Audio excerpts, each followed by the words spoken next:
This is the first lab of what we call small appliance round robin 1. They get to pick from about 14 small appliances, everything you can imagine that a kitchen would want, and they choose a recipe that's related to that small appliance. So round robin 1 consists of 3 labs, 3 appliances, 3 different foods. They had an option this time if they wanted to do extra credit and use 2 appliances within 1.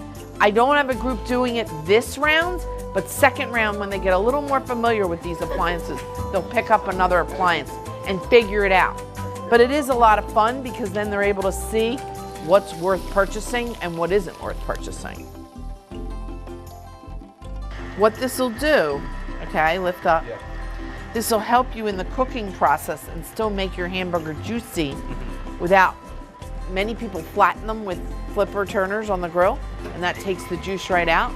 If you do your thumbprint, you don't need to do that, and the juice will stay in, stays right in, okay? Yeah.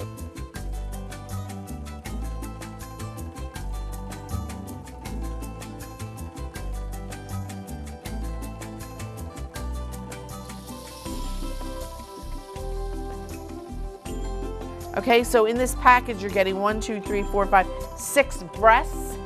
But what I want to show you, where's Selma? Who does your filleting at your uncle? And then who pounds it? Okay, so normally, anybody here ever have a chicken cutlet? They're thin and they have a nice coating on the outside. What has happened here is they've taken a long knife, it's called a fillet knife, it actually says it. They've pressed their hand down and they've gone all the way down the middle of the whole entire breast, so it leaves you with 2 pieces, okay? And then what the restaurant will do will be pounds both sides with the meat mallet to get it nice and thin and tender.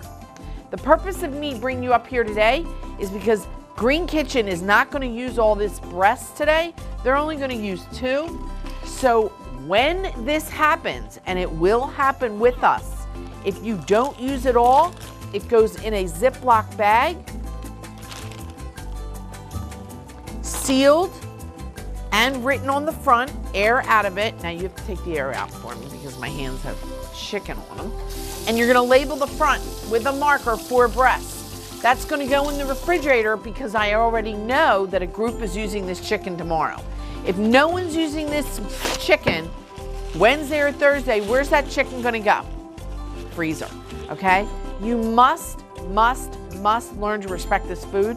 If you would leave it out in a tray like this and wrap it, which believe it or not, I've had kids do, the chicken will go bad within 24 hours because the air in the refrigerator will contaminate this. In some respects, like, it can be challenging. Like, there's parts when you would have to say, like, if you want to do this in real life, you would actually have to know what you have to go to the market for, what you're going to be cooking, how much to be cooking, and then in some aspects it can be easy depending on what recipe you're doing. Yeah, it depends how you are with the food too. I mean, yeah, there is a lot of work, and it does deal with a lot of work, but if you know what you're doing, if you just pay attention in class, it's fun. It is fun. It's a good life skill, though. Yeah, it is. Look at that. Look at that. And it looks beautiful. You'll have to sample half a burger. These guys made some delicious Lowry's burgers. When you work with waffles or pancakes, never use an electric beater. Always use a rubber scraper or a whisk. Because when you overbeat that mixture, you're gonna have tough waffles or tough pancakes.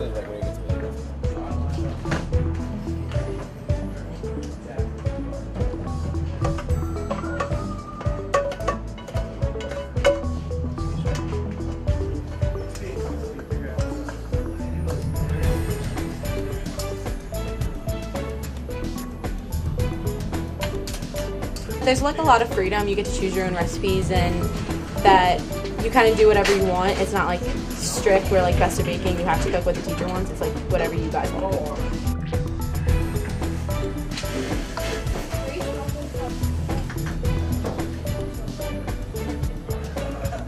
I've learned a lot. Like, I love to bake and cook actually, and like my grandma has like all these appliances I can use at my house to make anything I want. So all these skills is like very useful to me.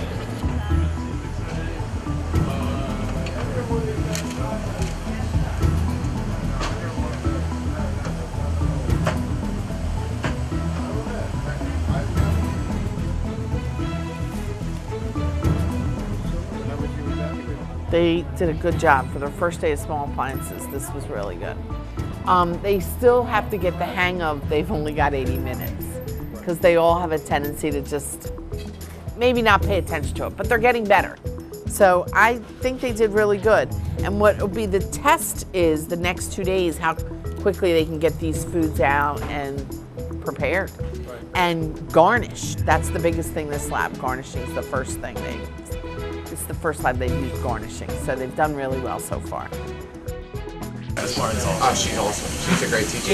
Yeah, she teaches us like all the skills in the kitchen. And then what to use at home. Yeah, she's very friendly.